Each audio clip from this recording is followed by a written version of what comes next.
ایک سورہ فاتحہ تمام مباحث مومنین کے لیے، حاضرین کے تمام مرحومین، خصوصاً مرحومہ انجم عباس بن نصیر ظفر عباس.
میں دفن کیا دل کا باپ نے غیروں سے قبر کو بھی چھپایا جناب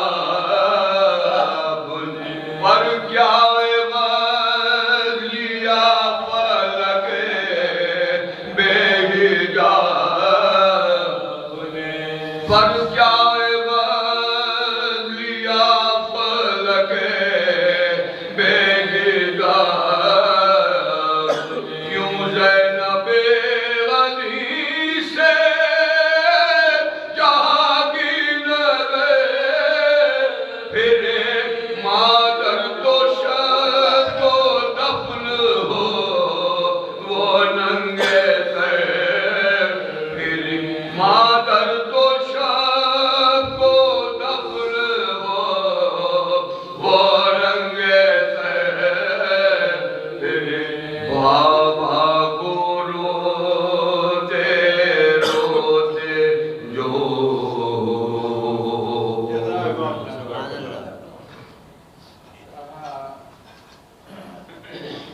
محمد وآل محمد صلوات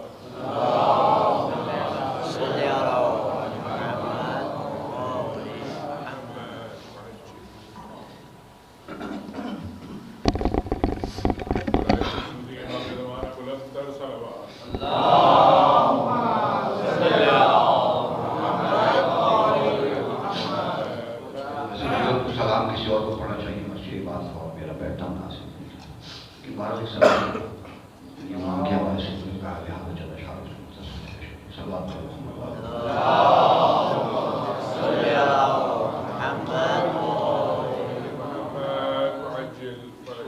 تلاوت دوبارہ فرما دی ہے پانچ جو مفاس میں نصیحت تھا نماز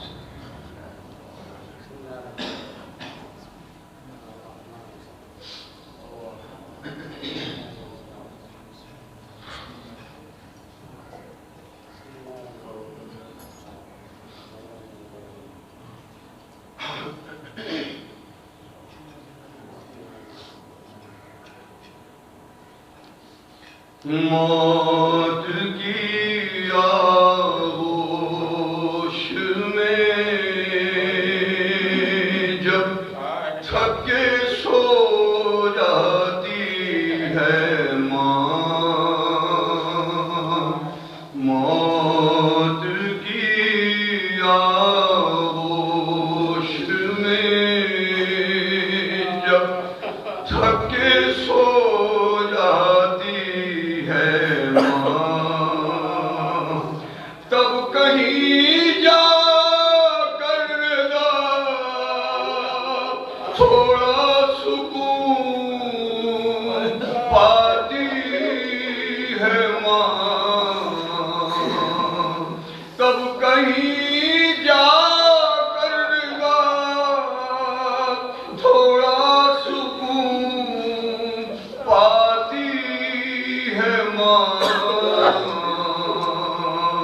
مانگتی ہی کچھ نہیں اپنے لیے اللہ سے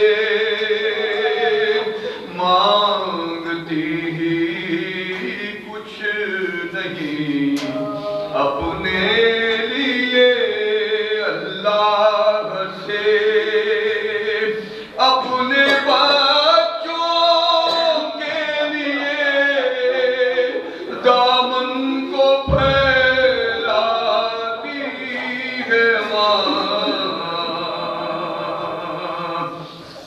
اپنا دکھ اولاد کو ظاہر کبھی کرتی نہیں اپنا دکھ اولاد کو ظاہر کبھی کرتی نہیں دیکھ کر خاموش بچے کو تڑپ جاتی ہے ماں پیار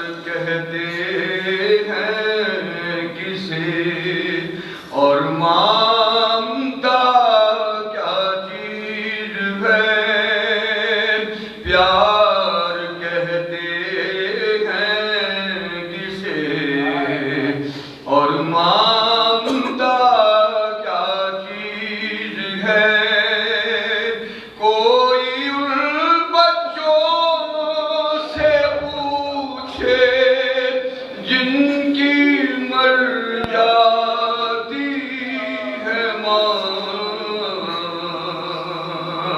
شکریہ ہو ہی نہیں سکتا کبھی اس کا ادا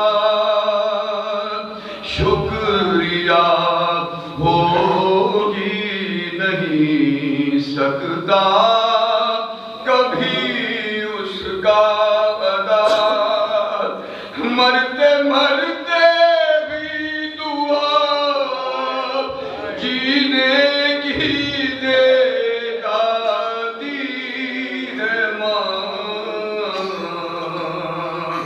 مرتے دم بچہ نہ آ پائے اگر پردیس سے مرتے دم بچہ نہ آ پائے اگر پردیس سے اپنی دونوں پتلیاں چوکھٹ پر رکھ جاتی ہے ماں سب سے پہلے جان دینا فاطمہ کے لال پر سب سے پہلے جان دینا فاطمہ کے لال پر رات بھر آنو محمد کوئے سمجھاتی ہے ماں اللہ اللہ دیکھیے تو صبر لیلا و حسین اللہ اللہ دیکھیے تو صبر لیلا و حسین باپ نے کھینچی سینے کو سہراتی ہے ماں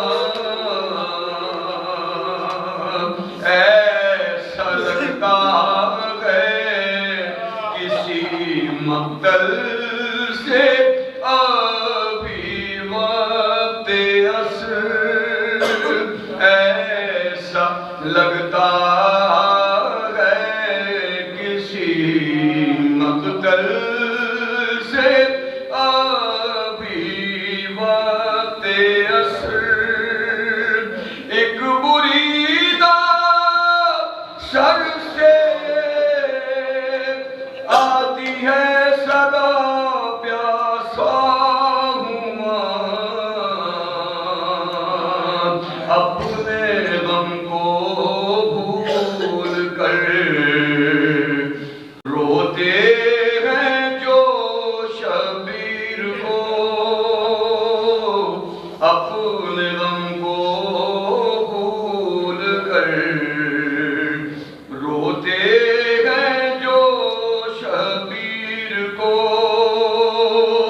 ان کے عاشقوں کے لیے جنت سے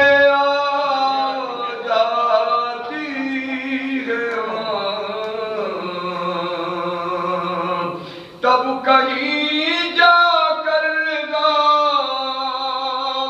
تھوڑا سکون پاتی ہے ماں موت کی آغوش میں جب تھک کے سو جاتی ہے ماں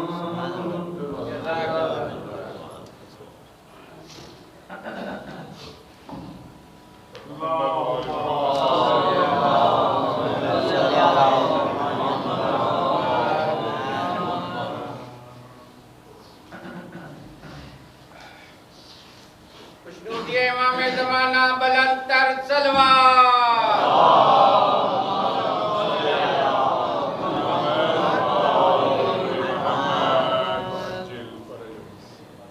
ما شاء اللہ ولا حول ولا قوة الا باللہ العلی العظیم بسم اللہ الرحمن الرحیم الحمد للہ رب العالمین باری الخلائق اجمعین والصلاة والسلام على اشرف الانبیاء والمرسلین سیدنا ومولانا ابی القاسم محمد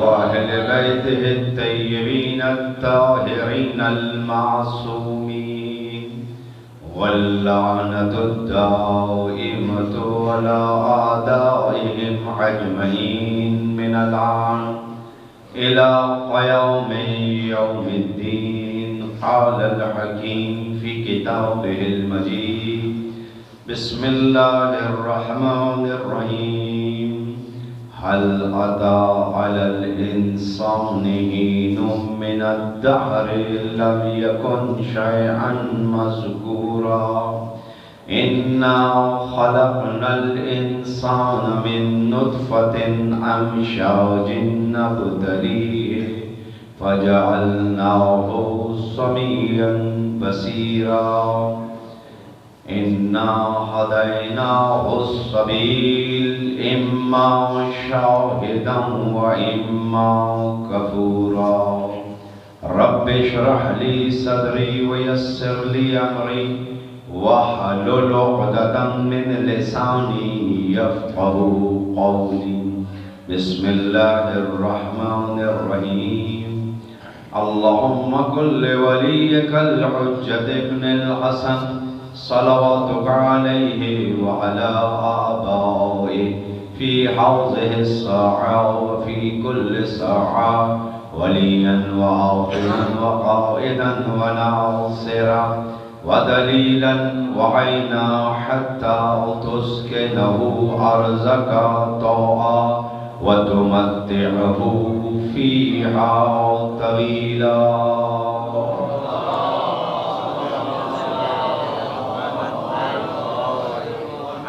مرتبہ الحمد اور 3 دفعہ سورہ توحید کی تلاوت فرما کر اس کا ثواب سیدہ انجم عباس بنت سید ظفر عباس کی روح کو ایصال فرما اللہم صل علی محمد بسم اللہ الرحمن الرحیم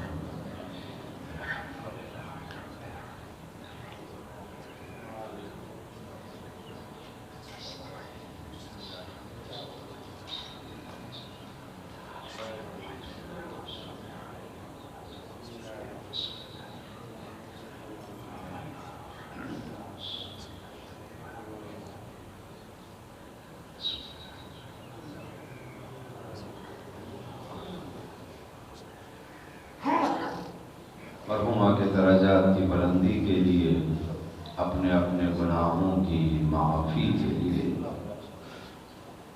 پریشانیوں کی دوری کے لیے اہل بیت کی محبت ہمارے قلوب میں اور زیادہ ہونے کے لیے اہل بیت کے دشمنوں سے نفرت میں اضافے کے لیے ظہور امام میں تعجیل کے لیے پر محمد و آل محمد صلی اللہ علیہ وسلم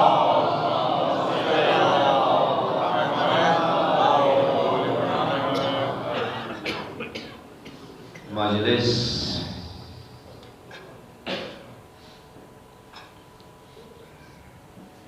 ایک ایسی خاتون سے وابستہ جس کا تعلق علم سے رہا، جنہوں نے علم اور عمل کے میدان میں خدمات انجام دی، اس کے ساتھ ساتھ اہل بیت کی تعلیمات کو آگے بڑھانے کے لیے وہ کوششیں کرتی رہیں اور ذکر اہل بیت کرتی رہیں۔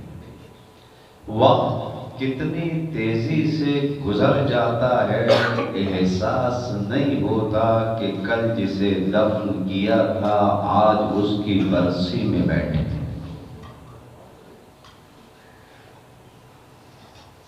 یہ لمحہ فکریہ ہے ہر اس شخص کے لیے جو قید حیات میں ہے کہ قبل اس سے کہ اس حیات کی قید سے ہم چھٹ جائیں، غفلت سے ہم اپنے آپ کو نکال لیں، تاکہ ہم ان افراد میں شمار ہوں کہ وہاں جا کے جب آنکھ کھلے تو ہم افسوس نہ کریں کہ ہم کس منزل سے کہاں آ گئے، کاش اس وقت کھلنے سے پہلے اس دنیا میں ہماری آنکھیں کھل جاتی۔ عزیزان گرامی، جہاں ایصال ثواب مرنے والے کے لیے مجالس میں ہے، وہیں لمحہ فکریہ زندہ رہنے والوں کے لیے ہے جو مجلس عزا میں بیٹھے ہیں۔ اور میں اکثر یہ کہتا ہوں کہ اس سے زیادہ ہمیں ضرورت ہے کہ ہم غفلت سے باہر آ جائیں۔ اور اسی مناسبت سے کیونکہ ایصال ثواب کی مجلس ہے اور یہ ایام فاطمیہ بھی ہے اور مرحومہ کنیز فاطمہ بھی تھی، تو لا بلائے کلام میں جہاں تک گفتگو ہو سکی تو مسائل کی منزل میں اسی شہزادی کونین کی طرف اشارہ کرنا ہے۔ دو تین باتیں ہیں اس وقت کی گفتگو کے لیے۔ ایک پہلی بات ان آیات کی طرف، اس کے بعد ایک حدیث، اور اس حدیث کو اگر ہم نے سمجھ لیا، ہم نے اپنی زندگی میں نافذ کر لیا، تو یقیناً ہماری زندگی بہت بہتر ہو سکتی۔ اول تو ہر حدیث کے اندر یہ حسن موجود ہے کہ ہم اس حدیث کو اپنی حیات کے اندر اگر جگہ دیں تو ہماری حیات نورانی ہو جائے۔ دیکھیے، سنخیت ضروری ہے یا نہیں؟ سنخیت ضروری ہے۔ عالم جو اہل علم ہے وہ کسے پسند کرتے ہیں؟ اہل علم۔ تاجر کسے پسند کرتا ہے؟ تاجر کو۔ بزنس مین کو۔ یعنی ہر ایک کا ذوق اس کے اپنے اس شعبے سے متعلق ہے جس شعبے سے وہ تعلق پاتا ہے۔ تو دیکھا آپ نے، یا وہ جو ذوق علم رکھے وہ کیا کرتا ہے؟ اہل علم کی تلاش کے اندر جاتا ہے تاکہ وہ اس کمی کو اپنے دور کر لے، تاکہ علم کے ذریعے وہ اپنے آپ کو اہل علم میں شامل کر لے۔ اسے کہتے ہیں سنخیت۔ عزیزان گرامی، جب ہم چاہتے ہیں کہ ہم آل محمد کے قریب ہو جائیں، جب ہم چاہتے ہیں کہ ہم خدا کے قریب ہو جائیں، تو ہم میں اور آل محمد کے اندر ظاہر ہے کہ وہ ہے نور، وہ اللہ کے نور سے خلق ہوئے، لیکن ہم ہیں مادے سے خلق ہونے والے۔ عزیزان گرامی، اگر چاہتے ہیں کہ اس نور سے فیضیاب ہو جائیں تو ہم میں وہ سنخیت نور و علم اپنے اندر پیدا کرنی پڑے گی، تاکہ وہ سنخیت آہستہ آہستہ ہمیں اہل بیت کے قریب کرے اور اس نور اور علم سے ہم مستفید ہو سکیں۔ اور جب تک ہم اپنے آپ کو علم اور نور سے قریب نہیں کریں گے تو ہم اس نور سے اور اس علم سے استفادہ نہیں کر سکتے۔ استفادہ کب ہوگا؟ استفادہ اسی وقت ہوگا جب حجابات ہم اپنے آپ سے دور کریں گے۔ دیکھیے اگر کوئی انسان اہل علم ہے، کسی جاہل کے سامنے کوئی علمی باتیں کرے اس کی سمجھ میں نہیں آتی، کیوں؟ اس لیے کہ اس نے اس وادی کے اندر قدم نہیں رکھا، لیکن جب وہ آہستہ آہستہ علم کی وادی میں قدم رکھتا ہے، اب اہل علم کی باتیں سمجھ میں آنے لگتی ہیں، جب سمجھ میں آنے لگتی ہیں تو وہ عمل کی صورت میں بڑھتا ہے، جب عمل کی صورت میں بڑھتا ہے تو وہ اس کے قریب ہوتا چلا جاتا ہے۔ ایسے ہی ہم اپنے آپ کو علم سے قریب کریں تو ہم آل محمد کے قریب ہوتے چلے جائیں، اور اگر ہم نے علم سے اپنے آپ کو دور رکھا تو ہم وہ فیض جو فیض خدا ان کے ذریعے مخلوق کو دینا چاہتا ہے وہ فیض حاصل نہیں کر سکتے۔ حجابات کو دور کرنا پڑے گا، جب تک ہم اپنے آپ سے حجابات دور نہیں کریں گے اس منزل نور کو ہم درک نہیں کر سکتے۔ حال تعالی الانسان حین من الدہر، بس وقت میں اتنی گنجائش نہیں کہ میں اس تمہید کو اور آگے لے کے چلوں کہ یقیناً انسان پر ایسا وقت گزرا ہے کہ لم یکن شیئا مذکورا، یہ قابل ذکر شے نہ تھا۔ جب قابل ذکر شے نہ تھا، یہ تھا تو تھا کہاں؟ کوئی چیز تو خلق ہی نہیں ہوئی تھی، یہ انسان تھا تو تھا کہاں؟ تو مولا امام محمد باقر علیہ السلام فرماتے ہیں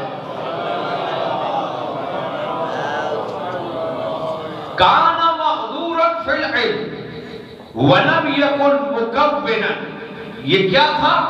یہ دائرہ قدرت الہی میں تھا لیکن احاطہ وجود میں ابھی نہیں آیا تھا، یعنی علم الہی میں تھا لیکن ابھی اسے وجود نہیں بخشا تھا۔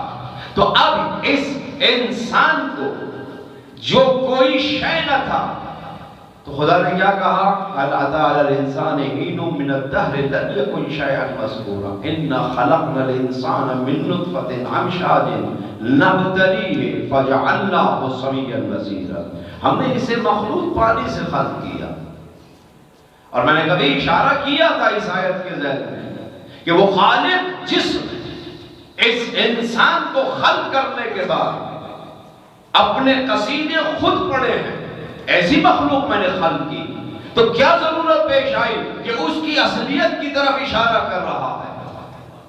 وہ اس لیے کہ جب تمہیں تکبر آ جائے تو تم اپنی اصل کی طرف پلٹ جانا کہ میری حیات ایک مخلوط پانی سے ہے، اس کے علاوہ کچھ نہیں۔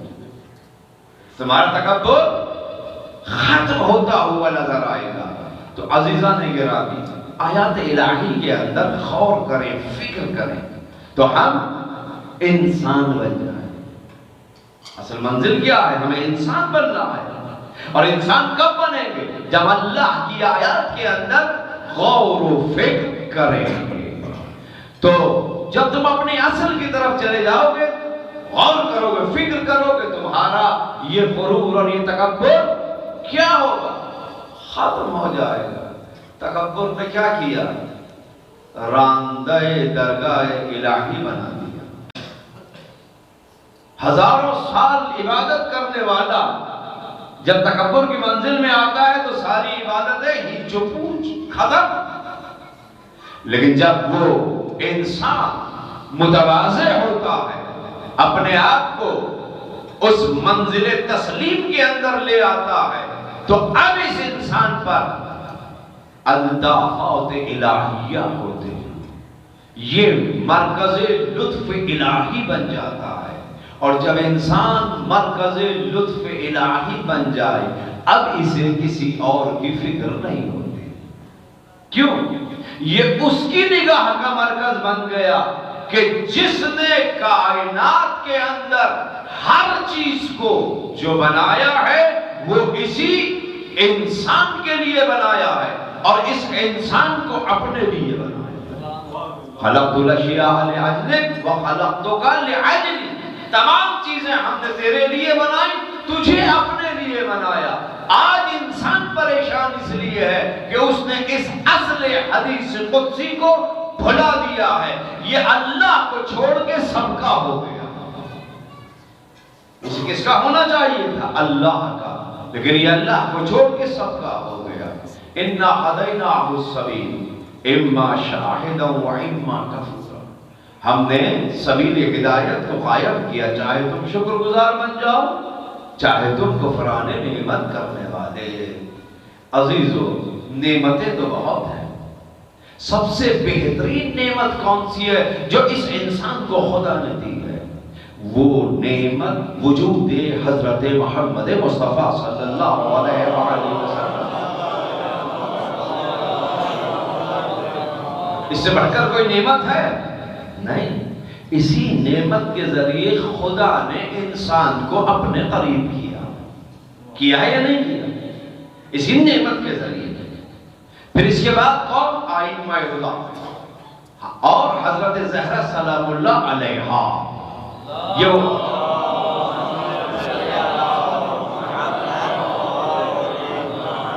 ان نعمتوں سے تم قریب ہو جاؤ گے تو ان نعمتوں کے ذریعے میں تمہیں اپنے قریب کر دوں گا۔ تو شکران نعمت کیا ہے؟ شکران نعمت یہ ہے کہ ان نعمتوں سے قریب ہو جاؤ اور ان نعمتوں کی پیروی کرو، تو اس شکران نعمت کے ذریعے میں تم اللہ کے قریب ہو جاؤ گے۔ اور اگر تم نے، اور جو شکران نعمت کیا کرتا ہے تو قرآن کیا کہتا ہے کہ ہم نعمتوں میں اضافہ کرتے ہیں تو درجات بلند ہوتے چلے جائیں گے۔ اور اگر کفران نعمت کیا، کفران نعمت کیا یعنی اسی نعمت عظمیٰ ذات رسالت ماب اور معصومین اطہار علیہ السلام کا تم نے جو ہے انکار کیا یا ان کی پیروی نہ کی، تو تم اللہ کی بارگاہ کے اندر نہیں پہنچ سکتے۔ یہ ہے کفران نعمت۔ اور سب سے بڑی بدبختی انسان کے لیے یہ ہے کہ وہ بارگاہ الہی سے دور ہو۔ ہم اس چیز کو نہیں سمجھتے۔ سب سے بڑی مشکل انسان کے لیے کیا ہے؟ پریشانی کیا ہے؟ سب سے بڑی مصیبت انسان کے لیے کیا ہے؟ سب سے بڑی مصیبت انسان کے لیے یہ ہے کہ وہ بارگاہ الہی کے اندر قابل مقام نہ ہو۔ سب سے بڑی مصیبت ہے یا نہیں؟ ہم اس کو مصیبت ہی نہیں سمجھتے۔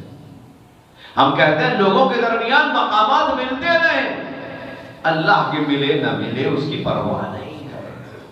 تو انسان آئیے اسی منزل کی اوپر، انسان ہر لمحے کیا ہے؟ حالت جنگ میں ہے یا نہیں؟ ہر لمحے انسان حالت جنگ میں ہے۔ یہ جنگ کس کے درمیان ہو رہی ہے؟ عقل اور نفس کی، خواہشات نفسانی اور عقل۔ ہر لمحے انسان کی جنگ عقل اور نفس کے درمیان ہے۔ کامیاب کون ہے اس میدان جنگ میں؟ وہ ہے کہ جس نے جب عقل کو حاکم بنا دیا اور اپنے نفس کو اسیر بنا دیا، یہ ہے کامیاب۔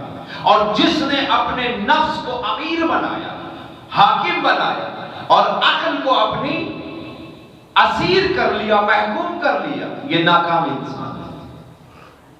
عقل اور نفس ہر لمحے جو بھی انسان کام کرے وہ یہ دیکھے کہ آیا عقل اس کی اجازت دیتی ہے تو انجام دے، اور عقل اس کی منفی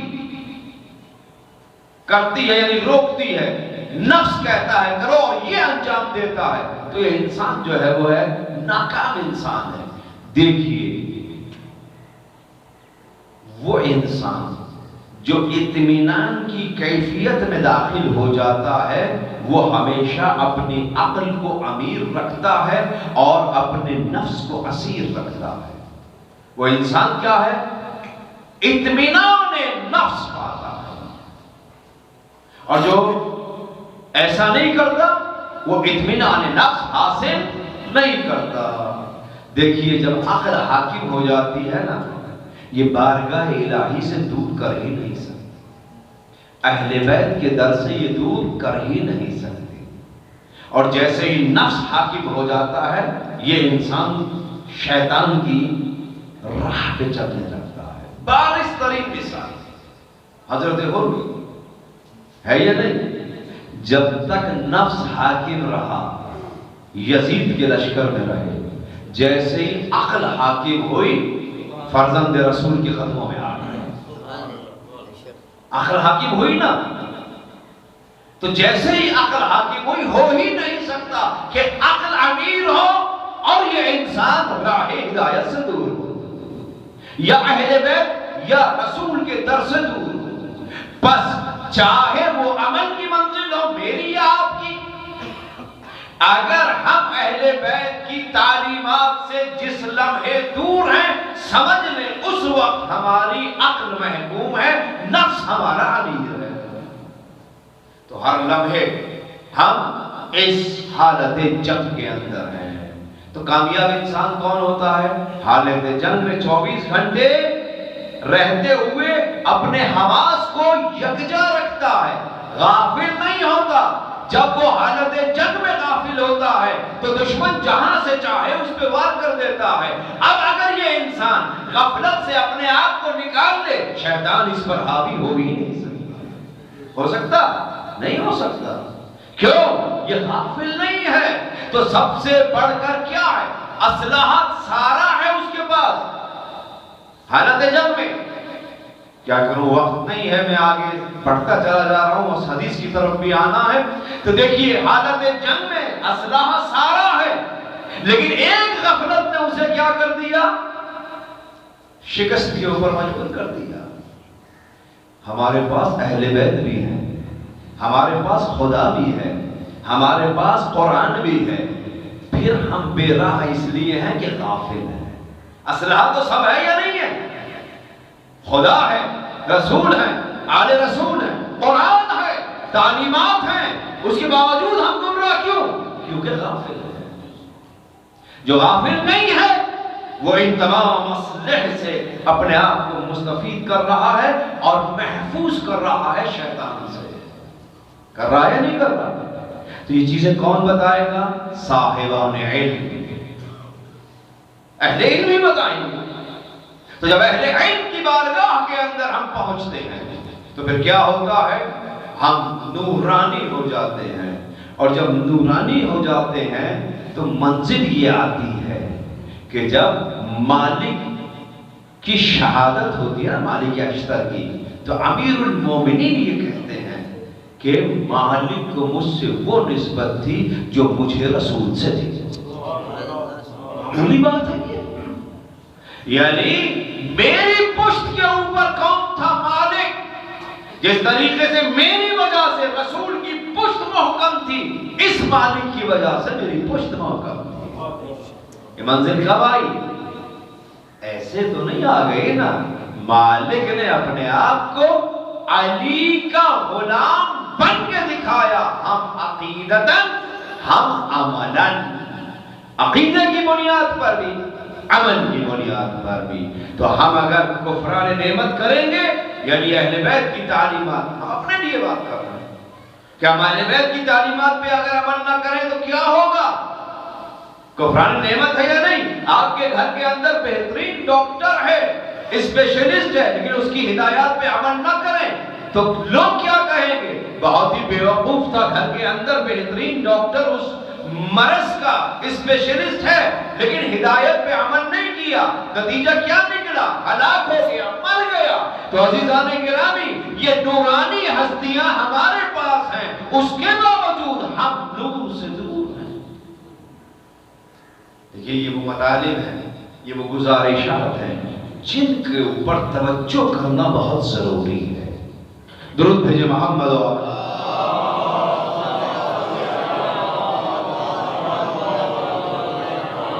شیخ صدوق علیہ رحمہ نے کتاب الخصال کے اندر اس حدیث کو بیان کیا۔ آپ نے اس حدیث کو امام جعفر صادق علیہ السلام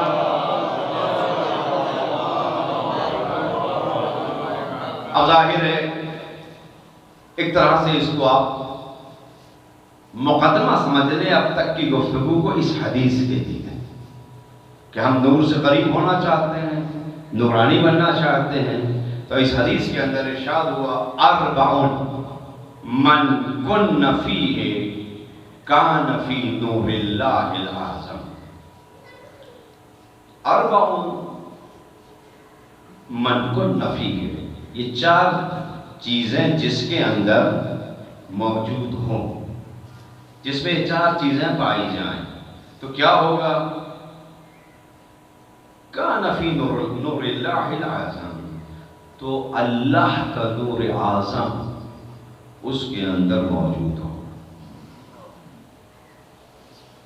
4 چیزیں اگر جس میں یہ موجود ہوں تو نور اعظم الہی کیا ہوگا؟ اس کے اندر موجود ہوگا۔ اب ان میں سے پہلی چیز کیا ہے؟ من کان عصمت امرہ شہادت ان لا الہ الا اللہ وانی رسول اللہ صلی اللہ علیہ وآلہ وسلم، جس کی پناہ گاہ، جس کا قلعہ، عصمت کے معنی پناہ گاہ کے بھی ہیں اور عصمت کے معنی قلعے کے بھی ہیں۔ تو کہتے ہیں کہ جس کا قلعہ، جس کی پناہ گاہ کیا ہو جائے؟ لا الہ الا اللہ، اور وانی رسول اللہ، اور میں کیا ہوں؟ اس کا رسول، یعنی نبوت، میری نبوت۔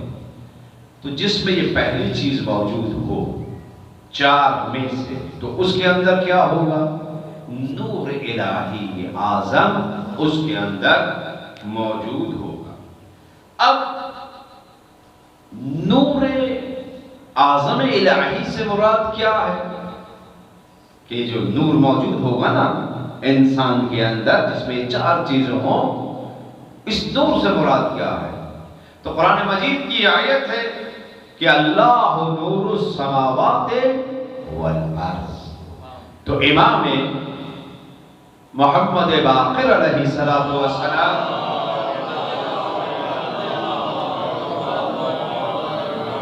ارشاد فرماتے ہیں اس نور کے بارے میں کہ نور حادل لأہل السماء وحادل لأہل الارض، نور یعنی اہل آسمان کے لیے ہدایت اور اہل زمین کے لیے ہدایت۔ تو اس نور سے مراد امام نے کیا لی ہے؟ کہ جس میں یہ 4 چیزیں پائی جائیں گی تو نور اعظم الہی یعنی ہدایت اس کے قلب کے اندر آ جائے گی۔ جب ہدایت آ جائے گی تو یہ گمراہی سے بچ جائے گا۔ تو یہ 4 چیزوں میں سے پہلی چیز کیا ہے؟ کہ لا الہ الا اللہ۔ تو اگر اس حدیث کو دیکھیں جو امام رضا علیہ السلام نے بیان کی تھی نیشاپور میں، کہ کلمۃ لا الہ الا اللہ حصنی فمن دخلا حصنی امن من عذابی، کہ کلمہ لا الہ الا اللہ قلعہ ہے، جو اس قلعے کے اندر داخل ہوا وہ عذاب سے بچ گیا۔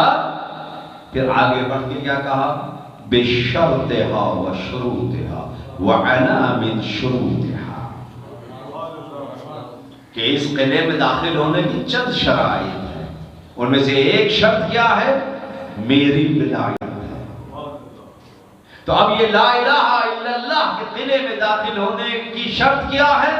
مختصر کروں ایک کلمے کے اندر وہ ولایت عائمہ ہے، کہ ولایت عائمہ جس کے قلب میں ہوگی وہ اس لا الہ الا اللہ کے قلعے میں داخل ہو جائے گا۔ اور امام صادق علیہ السلام سے سائل نے سوال کیا کہ جنت کی کوئی قیمت ہے؟ کہاں ہے؟ کہا کیا ہے؟ کہا لا الہ الا اللہ کا اخلاص سے کہہ دینا۔ جنت کی قیمت کیا ہے؟ لا الہ الا اللہ کا اخلاص سے کہہ دینا۔ سائل کہتا ہے اخلاص کے معنی کیا ہے؟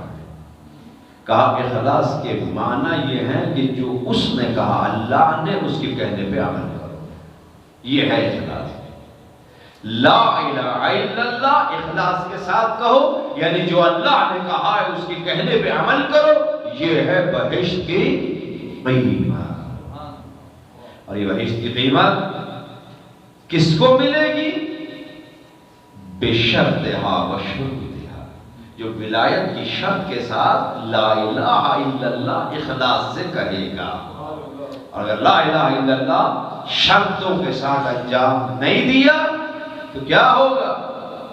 جب شرط موجود نہ ہو تو مشروط بھی فاقد ہو جاتا ہے، نہیں ہوتا۔ تو پہلی چیز جو بیان ہوئی وہ کیا تھی کہ من کان عصمتو، یعنی جو کیا کرے لا الہ الا اللہ اور نبوت رسول اکرم دل میں رکھتا ہو تو نور الہی، اس اعظم نور الہی اعظم جو ہے اس کے اندر آئے گا۔ دوسرا کیا ہے کہ ومن اذا اصابتہ مصیبت، جس کے اوپر کوئی مصیبت وارد ہو جائے، جس کے اوپر کوئی مشکل آ جائے تو وہ کیا کہے؟ قال انا للہ وانا الیہ راجعون۔ جس کے اوپر کوئی مصیبت آئے تو وہ کیا کہے؟ انا للہ وانا الیہ راجعون۔ دیکھیے یہ معمولی کلمہ نہیں ہے، انا للہ وانا الیہ راجعون۔ ہم جب کسی کی خبر موت سنتے ہیں تو سب سے پہلے اس کلمے کو اپنی زبان سے جاری کرتے ہیں۔ یہ وہ کلمہ ہے جس کے معنی کیا؟ انا للہ وانا الیہ راجعون، ہم اس کے لیے ہیں اور اسی کی طرف ہمیں پلٹنا ہے، وہاں سے آئے ہیں اور اسی کی طرف ہمیں جانا ہے۔ اگر یہ انسان غور کرے، وہاں سے آیا ہے یہاں، یہاں سے جانا ہے وہاں، تو نہ وہاں سے یہاں آنے میں اختیار، نہ یہاں سے وہاں جانے میں اختیار، بس یہ بیچ کی حیات بھی اس کے اختیار میں دے دے، یہ بیچ کی حیات بھی اس کے اختیار میں دے دے۔ کیا ہوگا؟ یہ انسان کے اندر نور الہی اعظم آ جائے گا، اللہ کا نور آ جائے گا۔ وَبَشِّرِ الصَّابِرِينَ الَّذِينَ إِذَا أَصَابَتْهُم مُّصِیبَۃٌ قَالُوا إِنَّا لِلَّهِ وَإِنَّا إِلَیہِ راجعون۔ قرآن مجید کہ جب ان پہ مصیبت آتی ہے تو کیا کہتے ہیں یہ؟ اِنَّا لِلَّهِ وَإِنَّا إِلَیہِ راجعون۔ دیکھیے اب امام باقر پھر ارشاد فرماتے ہیں اس کلمہ اِنَّا لِلَّهِ وَإِنَّا إِلَیہِ راجعون کے لیے کہ جو کوئی اس کلمے کو پڑھتا ہے تو خدا اس کے گناہ معاف کر دیتا ہے۔ اس کلمہ یعنی اِنَّا لِلَّهِ کو پڑھنے سے خدا اس کے گناہوں کو معاف کر دیتا ہے۔ اور جب بھی انسان مصیبت کو یاد کرے، یہ نہیں کہ اس کے اوپر مصیبت پڑے تو اس وقت، یعنی کسی کے مرنے کی خبر سنی تو کیا کہا؟ نہیں، کسی کی ماں کا انتقال ہو گیا، کسی کی بیوی کا، کسی کی بہن کا، جس کا بھی انتقال ہو چکا ہو، اس کی یاد آئی تو کیا کہے؟ اِنَّا لِلَّهِ وَإِنَّا إِلَیہِ راجعون۔ اس مصیبت، جب بھی اس مصیبت کو یاد کرے تو کہے اِنَّا لِلَّهِ وَإِنَّا إِلَیہِ راجعون۔ اب جو بھی گناہ اس نے انجام دیے ہیں نا، خدا اس کے گناہ بخش دیتا ہے، اس کے گناہ بخش دیتا ہے۔ یہ دوسرا، پہلا تھا لا الہ الا اللہ، دوسرا کلمہ کیا ہے؟ اِنَّا لِلَّهِ وَإِنَّا إِلَیہِ راجعون۔ وَمَنْ إِذَا أَصَابَ خَيْرًا قَالَ الْحَمْدُ لِلَّهِ رَبِّ الْعَالَمِينَ۔ کہ جب کسی کو کوئی خیر ملے نا، کوئی اچھی چیز ملے تو یہ کیا کہتا ہے؟ یہ کہے الحمد للہ رب العالمین۔ تمام تعریفیں اور تمام حمد کس کے لیے ہے؟ اس رب کے لیے ہے جو عالمین کا پالنے والا ہے۔ اور یہ کلمہ کوئی سادہ سا کلمہ نہیں ہے، الحمدللہ، یہ شکر ہے یا نہیں ہے؟ درود بھیجیں محمد۔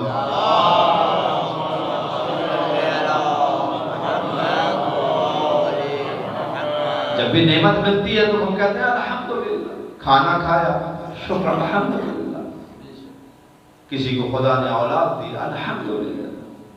دیکھیے چھٹے امام ہیں، مسجد سے باہر سواری کھڑی کی، سواری کسی نے چوری کر لی. امام نے کہا کہ جب میری سواری واپس آ جائے گی یعنی مل جائے گی تو میں اللہ کا شکر ادا کروں گا. راوی کہتا ہے کہ جب سواری پلٹ آئی یعنی آ گئی، مل گئی، امام نے کہا الحمدللہ. تو سائل نے کہا کہ بس الحمدللہ. کہا تم کیا جانتے ہو کہ اس الحمدللہ کے اندر کتنا بڑا شکر ہے. تو اگر ہم معانی کی طرف غور کر کر کیا کریں، ان کلمات کو اپنی زبان سے ادا کریں تو نور الہی اعظم ہمارے قلب کے اندر آ جائے گا. چوتھا کلمہ مولا فرماتے ہیں کہ وَمَنْ إِذَا أَصَابَ خَطِيئَةً، جب کوئی انسان کوئی گناہ کرے تو کیا کہے، قَالَ أَسْتَغْفِرُ اللَّهَ وَأَتُوبُ إِلَيْهِ. جب بھی کوئی غلطی ہو گئی، گناہ سرزد ہوا، چاہے جانتے ہوئے چاہے انجانے، احساس ہو گیا کہ مجھ سے غلطی ہوئی ہے، تو کیا کہے، استغفر اللہ واتوب الیہ. لیکن اب اس استغفر اللہ کے لیے شرائط ہیں جو مولانا نے نہج البلاغہ میں بیان کی ہے. کیا؟ احساس ندامت ہو، آئندہ نہ کرنے کا عہد ہو. اس طریقے سے جو کیا کرے گا، استغفار کرے گا تو خدا نور اعظم الہی اس کے قلب کے اندر ڈال دے گا. یہ جب نور الہی انسان کے قلب میں آ جائے، دیکھیے ایک ہے نور، ایک ہے ظلمت، دونوں ضد ہیں. جہاں نور ہوگا وہاں تاریکی نہیں ہوگی، جہاں تاریکی ہوگی وہاں نور نہیں ہوگا. جب قلب میں نور الہی آ جائے تو اب یہاں ظلمت و تاریکی نہیں ہو سکتی، نہیں ہو سکتی، کیونکہ ایک وقت میں ایک ہی چیز رہ سکتی ہے. تو اگر ہم نے اپنے قلب کو، جس طرح کی حدیث میں ملتا ہے کہ یہ قلوب کیا ہے، اللہ کہتا ہے میرے ظرف ہیں. یہ قلب کس کے ظرف ہیں؟ اللہ کے ظرف ہیں. تو ظرف جس کا ہو تو چیز بھی تو اسی کی آنی چاہیے نا. جب اس قلب میں اس کی چیز آئے گی تو اب اس انسان کا عمل وہ ہوگا جو اللہ چاہے گا.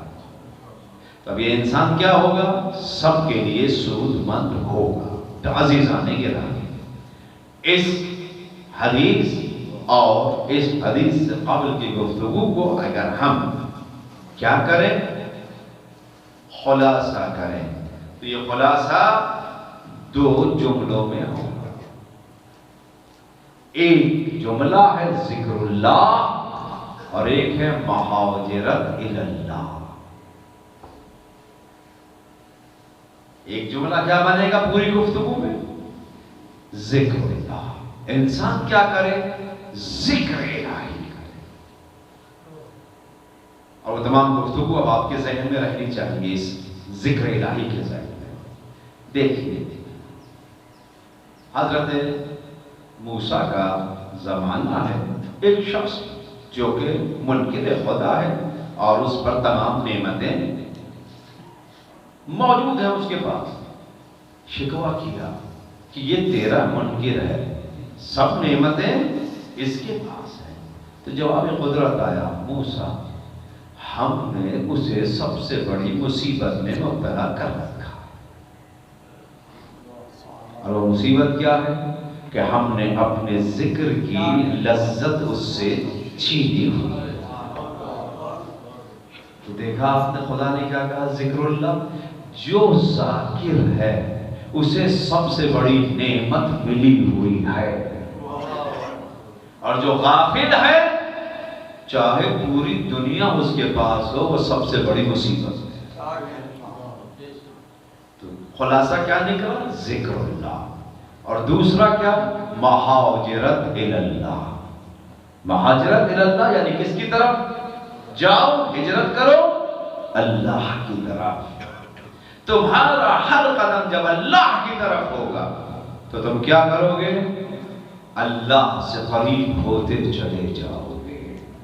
اور اللہ کے قریب ہونے کے لیے سب سے بہترین وسیلہ محمد و آل محمد. محمد و آل محمد صلوات.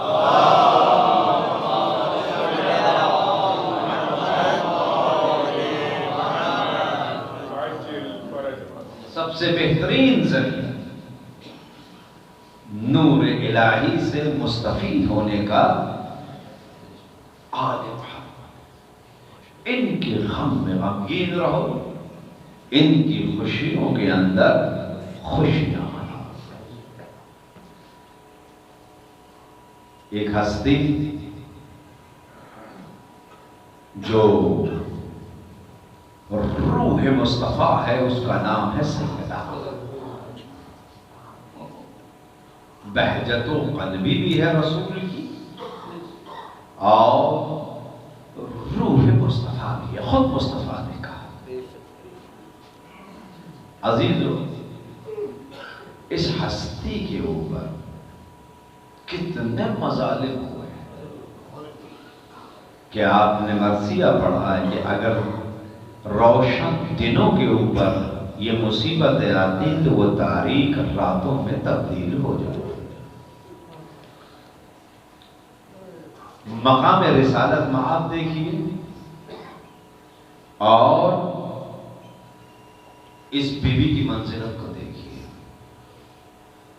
دیکھیں اگر تمام اوصاف سیدہ اور وہ تمام فضائل سیدہ ایک طرف رکھ دیے جائیں، صرف ایک چیز کو انسان اور مسلمان اور امت اپنے سامنے رکھے، وہ ہے رسول کی بیٹی ہونا.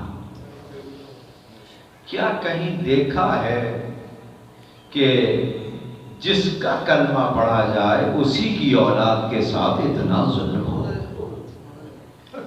جیسا کہ خود بیوی نے فرمایا ہے کہ اصل تعظیم کب ہوتی ہے کسی کی؟ جب اس کی اولاد کی تعظیم کی جائے. یہ ہے اصل تعظیم. اگر تمہارے نزدیک مصطفیٰ کی کوئی حیثیت ہے، میرے بابا کا کوئی مقام ہے، تو اس کا تقاضا یہ ہے کہ اس کی اولاد کے ساتھ احترام کرو، اس کی اولاد کے ساتھ وفا کرو. یہ ہے اصل. لیکن کیا ہوا؟ 75 دن یا 95 دن، جو مشہور روایات، 75 دن یا 95 دن بیوی زندہ رہی، اور اس 75 یا 95 دنوں کے اندر بیوی کے بال بھی سفید ہو گئے، بیوی کی کمر بھی جھک گئی، بیوی کی پسلیاں بھی ٹوٹ گئی، بیوی کے بازو پہ ورم بھی آ گیا. تصور کیجیے. تو وہ چھوٹے چھوٹے سے بچے ہیں نا فاطمہ کے، سب کے سب چھوٹے ہیں، 3 4 5 سال، بس یہی ہے نا عمریں، اس سے زیادہ تو عمر نہیں ہے 5 6 سال سے. جب وہ دیکھ رہے ہوں گے کہ ان کی ماں کے ساتھ یہ کیا جا رہا ہے،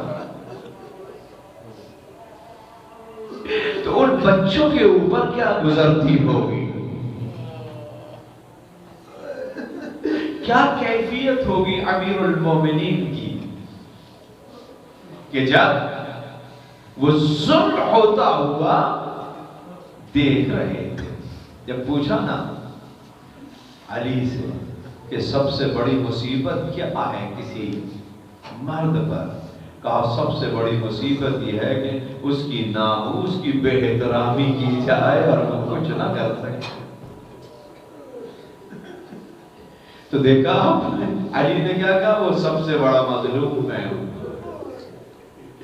کہ میری سیدہ جیسی زوجہ کے ساتھ امت نے کیا کچھ کیا.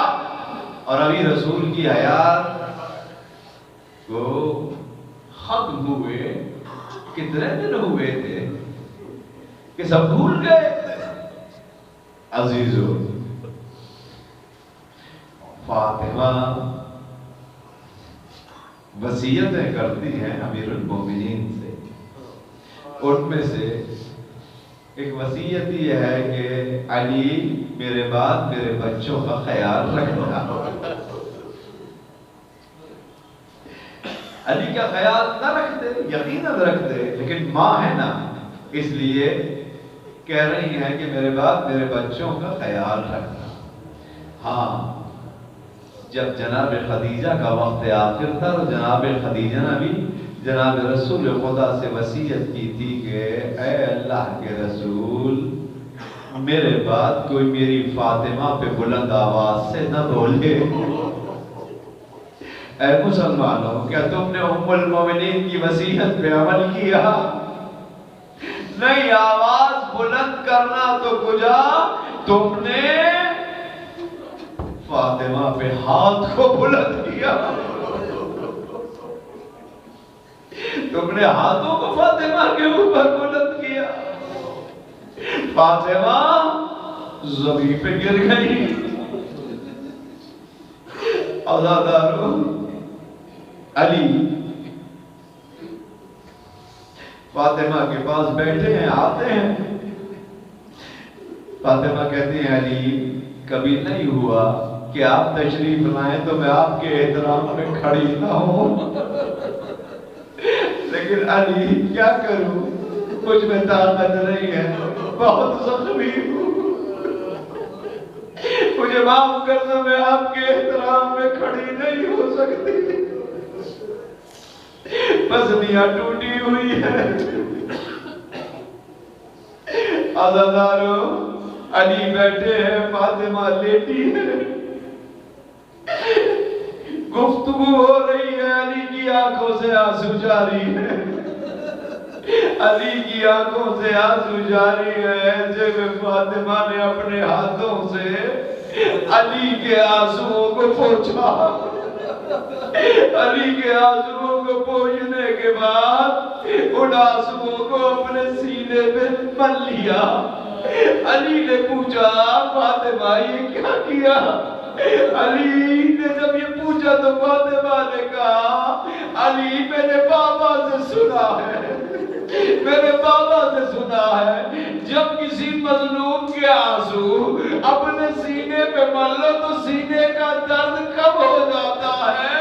علی جب سے دروازہ مجھ پہ گرا ہے میرے سینے میں درد ہے. ان آنسوؤں سے وہ درد کی شدت کم ہو جائے. میں کہوں گا جب یہ جملہ علی نے سنا ہوگا تو کیا قیامت علی پہ آ گئی ہوگی کہ علی کے ہوتے ہوئے فاطمہ کے سینے میں درد ہے. اجرکم اللہ، اجرکم اللہ. وصیتوں میں ایک وصیت یہ ہے کہ غسلنی باللیل، کفنی باللیل ودفنی باللیل. علی رات کو غسل دینا، رات کو کفن دینا، رات کو دفن کر دینا. علی نے وصیتوں پہ عمل شروع کیا. غسل دیا، کفن دیا. اب جب غسل و کفن دے چکے تو بچوں سے کہا آؤ بچوں اپنی ماں کو الوداع کرو. عزیزو، چھوٹے چھوٹے بچے ہیں، حسن حسین، زینب و ام کلثوم. ماں کون ہے؟ فاطمہ. کہا بچوں ماں سے الوداع ہو جاؤ. روایات میں ہے ایک جگہ ہے کہ امام حسین اور ایک جگہ ہے کہ امام حسن اور امام حسین. یہ آگے نہیں بڑھتے، کہتے ہیں جب تک ماں خود نہ بلائے گی ہم آگے نہ بڑھیں گے. بس یہ جملہ ادا ہونا تھا، بندے کفن ٹوٹے، فاطمہ کے ہاتھ باہر آئے. آ جاؤ میرے بچوں، آ جاؤ. بچے آگے بڑھے، ماں کے سینے سے لپٹ گئے. آواز قدرت آئی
اس طریقے سے جدا کیا۔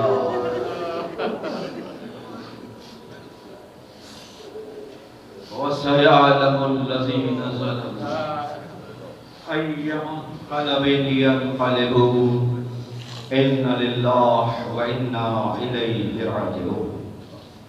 پروردگارا تو یہ واسطہ ان آوازوں کا جو سیدہ کے غم میں بلند ہوئی، یہ آنسو جو سیدہ کے غم میں آنکھوں سے نکلے، ذات رسالت معاذ کے قلب کا مرہم قرار دے، ذات امیر المومنین کے قلب کا مرہم قرار دے، ذات امام زمانہ کے قلب کا مرہم قرار دے، مالک زہرا کے قاتلوں کے عذاب میں اضافہ فرما، ان کے دشمنوں کو نابود فرما، ان سے محبت کرنے والوں کی جان و مال و عزت و آبرو کی حفاظت فرما، مرحومہ کے درجات کو بلند فرما، اس مجلس کا، قرآن خوانی کا، ہر کار خیر کا جو مرحومہ کے لیے کیے گئے، اس کا ثواب بطور احسن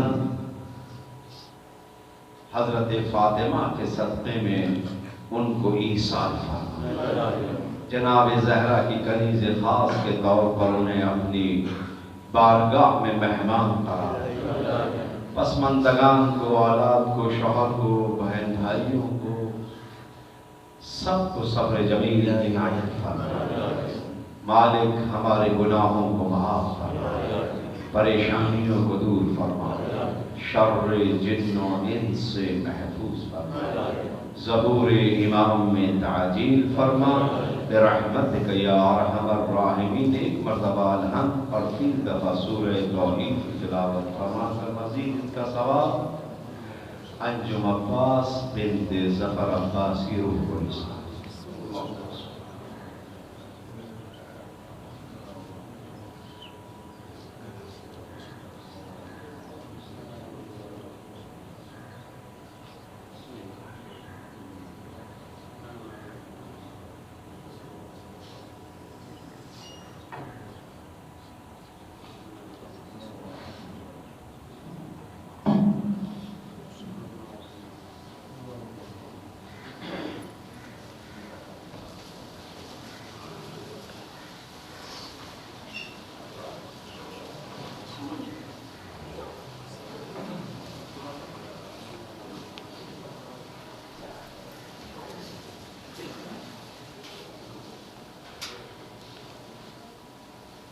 السلام علیکہ یا رسول اللہ، السلام علیکہ یا نبی اللہ، السلام علیکہ یا حبیب اللہ، السلام علیکہ یا ابن محمد ابن عبداللہ، السلام علیکہ یا صفوت اللہ، السلام علیکہ یا امین اللہ، السلام علیکم ورحمۃ اللہ وبرکاتہ، السلام علیکہ یا ابن رسول اللہ، السلام علیکہ یا ابن نبی اللہ، السلام علیکہ یا ابن امیر المؤمنین وابن سید الوصیین، السلام علیکہ یا ابن فاطمہ الزہراء سیدۃ النساء العالمین ورحمۃ اللہ وبرکاتہ، السلام علیکہ یا غریب الغرباء، السلام علیکہ یا معین الضعفاء والفقراء، السلام علیکہ یا مغیث الشیعۃ والغوار فی یوم الجزا،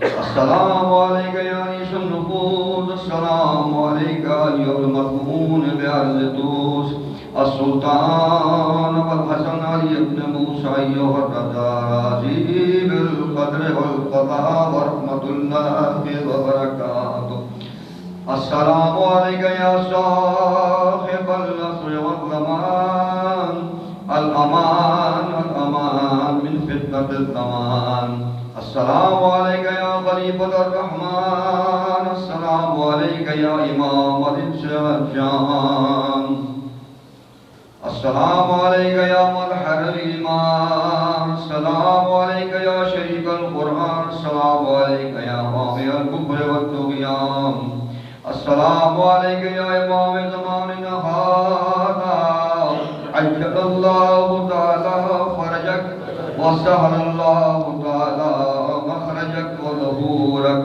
ورحمة الله وبركاته.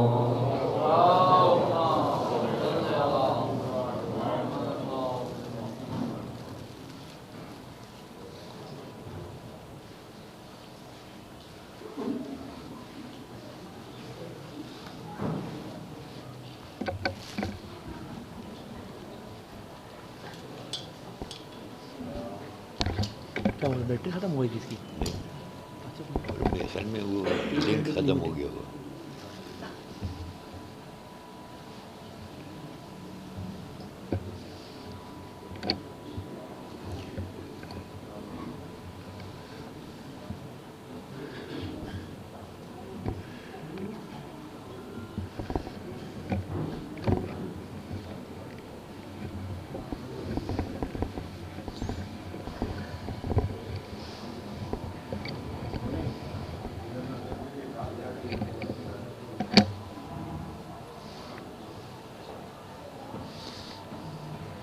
تمام حضرات سے درخواست ہے کہ فاتحہ کے لیے جلد ترتیب دے دیں. نماز کا وقت نہیں ہوتا.